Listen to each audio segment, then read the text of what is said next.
Greetings. In this video, we're going to cover some fun facts about legal backgrounds, interesting things about unincorporated associations and ministries.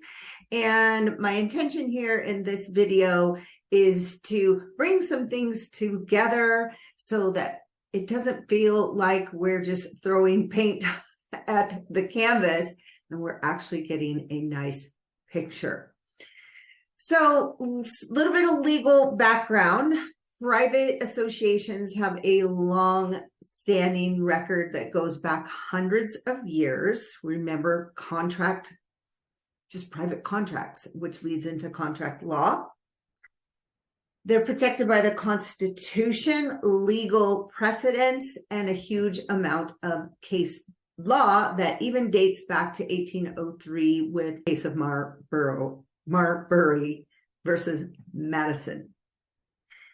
PMAs were actually the most heavily litigated in the 50s and 60s with the civil rights movement. Lots of people very interested, like today, of coming out from underneath government rule or government intrusion. Again, not anti-government, just anti-government intrusion, as we do have a very strong constitution that says that government is supposed to be limited.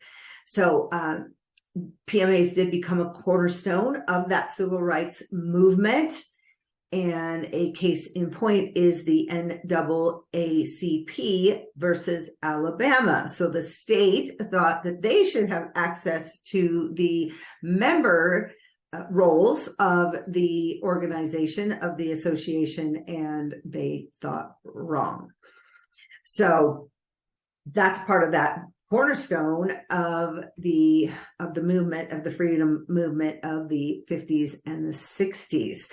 Then at that point, the classes such as civics were taken out of the curriculum because our state run schools did not want people learning about our rights and our freedoms and private versus public and those things that the PMA represent. If you're liking the content, please remember to like, subscribe, and share. I always appreciate your patronage on the channel and sending people my way and working with so many of you. It's a delight. All right.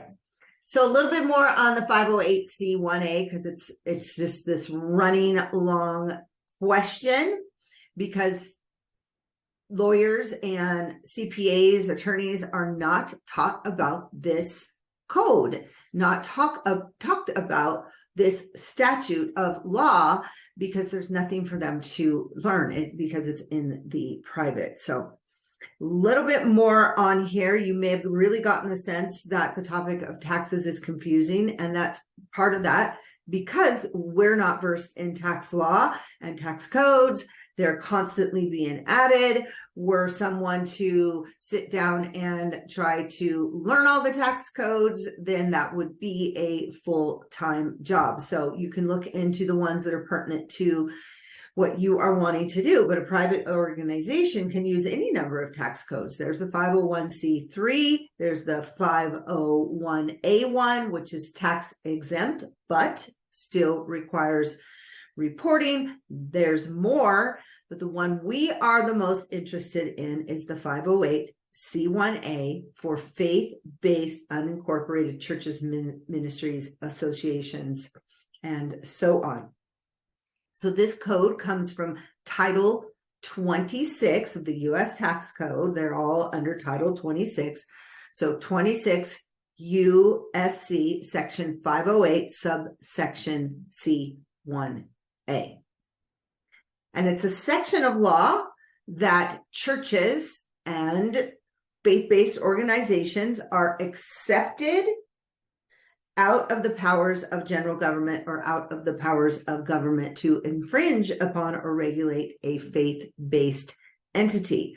Remember the context that we're looking at here. So the context of the Constitution: Congress shall make no law with regard to religion and the exercise thereof. No law. Zilch, nothing, nada, zero. Now, an important side note here. Here's a quote from the IRS Tax Guide for Religious Organizations. Churches and religious organizations may be legally organized in a variety of ways under state law, such as unincorporated associations, nonprofit corporations, corporation sole, and charitable trusts. So I want you to really notice that unincorporated associations, nonprofit corporations, corporation sole, but unincorporated associations is the one that most people are more interested in our field here.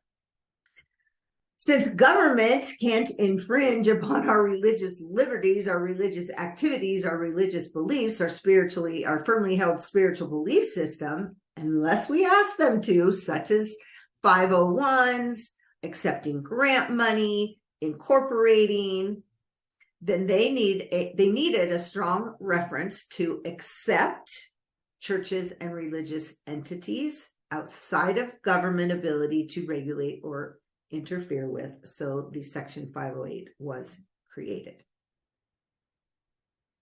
So what protections do we enjoy beyond the tax exception? Well, this is determined by your founding documents and the activities of the entity. Are you capable of justifying the activities as a faith-based organization? And typically we see this as this justification in natural health care, education, ministerial associations, a lot reliance upon nature. Those all clearly fall under God's law. Something that probably wouldn't be so clear would be a drinking club. Still can be a private association, but it's not going to be a faith-based one. A smoking club, same sort of thing. Maybe a Bitcoin association, probably not going to fall under God's law, but teaching about money would. That's more in the education realm.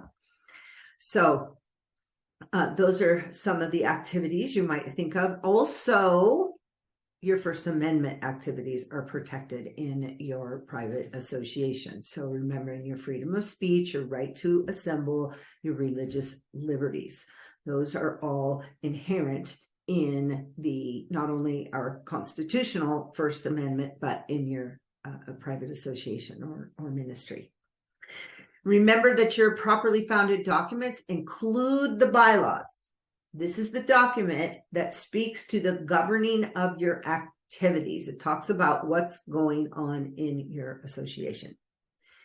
I really hope this helps clear up any muddiness in your picture, and we'll see you in the next video. Onward.